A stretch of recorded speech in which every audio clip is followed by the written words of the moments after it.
-1. This callout is actually called Kool-Aid. Just so you know. Hello everyone, Xephy here. Welcome to my Bug Operator Guide. Bug is a 2-armor, 2-speed DLC attacker. That which is average. Who has been added in Operation Black Ice.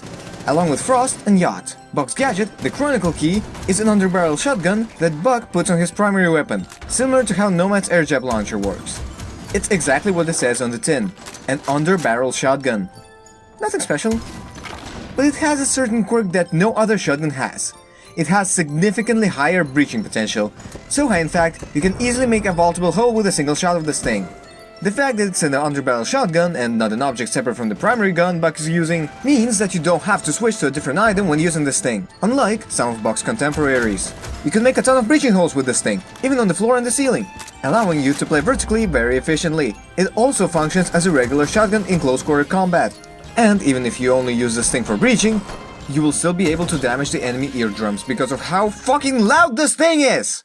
Tchaikovsky cannons are not instruments. Yes, they are, and I'm going to use 21 of them. Tchaikovsky, no. Tchaikovsky, yes. Tchaikovsky, always, yes. Yeah, because of how loud this shotty is, you're basically telling the entire enemy team, "Hi, I'm over here."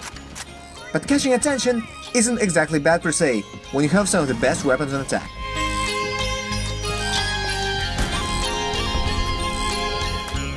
Buck's primary weapon loadout consists of the C8 SFW assault rifle and the CAMRS DMR. The CAMRS is nothing to write home about, a regular DMR with a standard stat line of being able to down most opponents in 2 hits if you do manage to hit them. I guess it has a low kick, so rapid firings can be the play sometimes. I even use the thing with the laser pointer since it is incredibly accurate when proning, and random proning can really confuse unexpected rushers. DMRs in general aren't exactly good in a game where headshots are one-hit kills, so I personally use the C8 much more often, with limited success.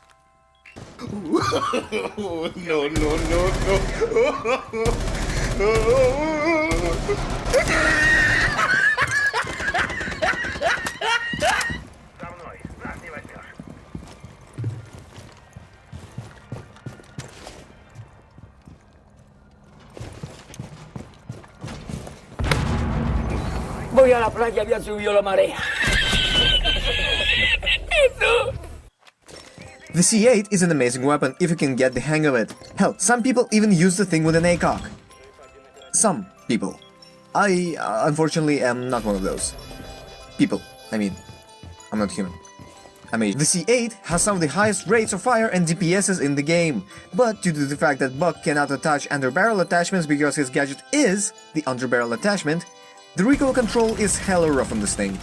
I always use the Muzzle Break on the C8, the thing is borderline impossible to control with anything else, simply because the first shot recoil is insane, and mitigating it, even if just by a little bit, really helps you out in controlling this assault rifle. And if you can't land your initial couple of shots, you probably would lose most of your firefights anyway. But the biggest question of the day is, close range or long range optic? Alright, so here's the thing about verticality in Siege. The game is much more forgiving in terms of dealing damage than most people realize. Just spraying and praying works fairly well. While of course it is very satisfying to get that occasional nutty headshot on your enemy, just dealing damage is more than enough to distract the enemy anchors while your teammates execute a push. So this basically boils down to whether you would prefer having more clarity when shooting through floors, in which case we'll go for the ACOG, or whether you would prefer being able to see more of the floors that you have already broken, in which case go for the close range optic. And of course there's also the question of whether you can control Buck C8 with the ACOG. It does not increase the recoil of the weapon in any way, nor does it change the ADS sign, but it does significantly increase the perceived recoil, which is arguably just as important, since if you think that the recoil is too high, you might overcompensate, which might lead you to miss more often than you should. My personal optic of choice is the ACOG in most circumstances, although much less so on maps where there are not a lot of long angles. For Buck's secondary weapons though, it is much more straightforward, as he has access to a single pistol, that being the MK19mm, also known as the Browning. It's a very nice pistol, does the job, shoots as fast as you can pull the trigger, you know the drill. In my opinion, the suppressor is kinda pointless on this weapon since your shotgun is extremely loud as is, and trying to silently move around the map when the moment you use your weapon you lose your whole stealth advantage is kind of pointless. This is why I use the Muzzle Break on the thing.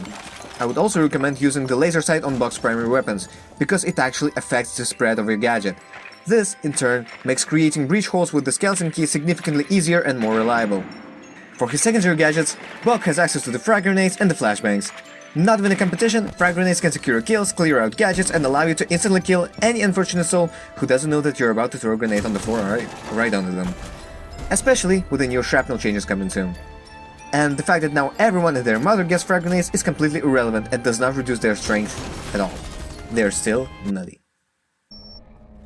This is big brain time. Boom!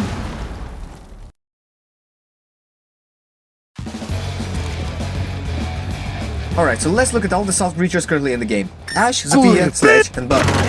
The way that I listed them right now is basically them sorted by how difficult they are to play. And if I were to scale them appropriately, they would look something like this. Bug is difficult. Really fucking difficult. So first and foremost, remember, it's okay to suck on Bug. Right? Bug is the most demanding attacker in terms of map knowledge, game sense, aiming ability, call-out comprehension, and a bunch of other terms that I have no idea about. To utilize Bug to his full potential, you need to have amazing map knowledge in game sense, to know which floors to breach and when to breach them respectively. You will get caught off guard by flanking Romals all the time initially, and this is perfectly okay, as long as you're trying to improve and take mental notes each time you die. Best way to improve your map knowledge is walking around in custom games and breaching hotspots where you imagine defending anchors would hold angles from, like Sandwich on Border or Big Table on Chalet. You can also make breaching holes to watch the planted diffuser with your skeleton key, to be more safe when doing so. Remember that you are much faster to switch from your gadget to your primary weapon when compared to Sledge, Ash or Xephy, so you can blow open common hiding spots and pre-fire where you would expect the enemy to be so fast that they won't even be able to react on time. Outside of this pre-firing scenario, it is very ill-advised to pick the holes you make immediately after creating them, as this makes you extremely vulnerable to being pre-fired yourself or being blown up by a C4. Open up a bunch of holes to make defenders uneasy, and you can also use your drone in order to scout out the room below to the breach holes that you created. If you find yourself having limited success with the C8, I would recommend just saying fuck it and going straight for kills. While your gun is definitely not as easy to control as Ash's or Xephy's, that doesn't mean that you can't frag out. And sometimes, that's just the thing that your team needs to win the round. Remember, keep it simple. Stupid. Learn how to toss frags, especially vertically. This way, you will be able to easily kill unexpected enemies without even having to try. And the new shrapnel changes will make this that much more easy.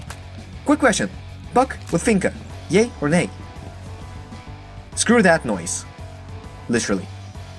You get it? Because Finka really ruins your hearing. Decreasing your hard-to-control gun recoil may sound very tempting, but if that's literally the only sound that you hear, that's not exactly a good trait in my opinion. I really hate the thumping hard sound effect that you get when under the effects of a Finka boost, especially so on a character who is so prone to being killed by roamers, it was immortalized in Ubisoft promotional material. Oh no! Besides, on Buck, crosshair placement is infinitely more important than recoil control, since your recoil is so high and random. So even in that scenario, Finka boost doesn't do much for you. So yeah, I don't approve of Buck being played with Finka, but who does Buck synergize well with? Thermite and Hibana, easily, since they're prone to being bandit tricked, and the best panacea against bandit tricking is a bullet straight to the dome. In general, Buck is a very non-solo queue friendly operator, as I discussed in my solo queue hard carry tier list. Buck is a definite C tier, which I didn't explain properly in that video, so let me do it again here. Buck is most effective when distracting the enemy while your teammates execute a coordinated push on the objective room.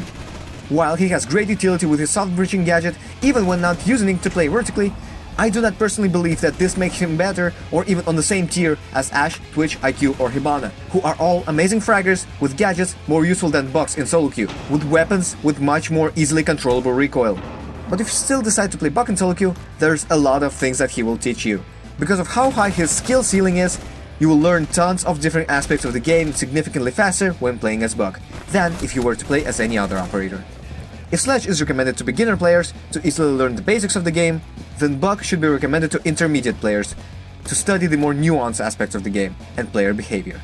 Buck is basically Tough Love the operator. Practice in T-Hunt and study mobs and custom games. You'll thank me later. Thank you very much for watching this video. I hope you've learned something from it. Playing Buck was certainly a huge learning experience, and I have learned much about the game in the time I was gathering footage for this video, especially solo queue. Oh, and I also created a Discord server where you guys can hang out and ask questions about me and the progress on next videos, so come hop right in. I would love to receive you guys. Wait, that came out wrong. What is up, everyone? It's your boy Post-Production Xephy here, and this is going to be another sort of a unrelated, unscripted ramble about the video and the state of the channel right now. And let me tell you a thing about making this video. This was the most difficult video to make, not in terms of gameplay footage, but that was hard to gather as well, but in terms of actually motivating myself to play, because the thing with Buck is that he's extremely reliant on intel and gun skill, and if you don't have one, well, having the other certainly helps, but that doesn't really fix all your problems, and playing as Buck is extremely difficult, especially on Asian servers where literally no one speaks the same language as you. And, well, that sucks. That's a really unfortunate reality that a lot of people have to face on East Asian servers, but I guess that'll have to do. But to be fair, like, having low ping, I mean, it's satisfying, to be honest. Like, that's a trait that I am willing to take.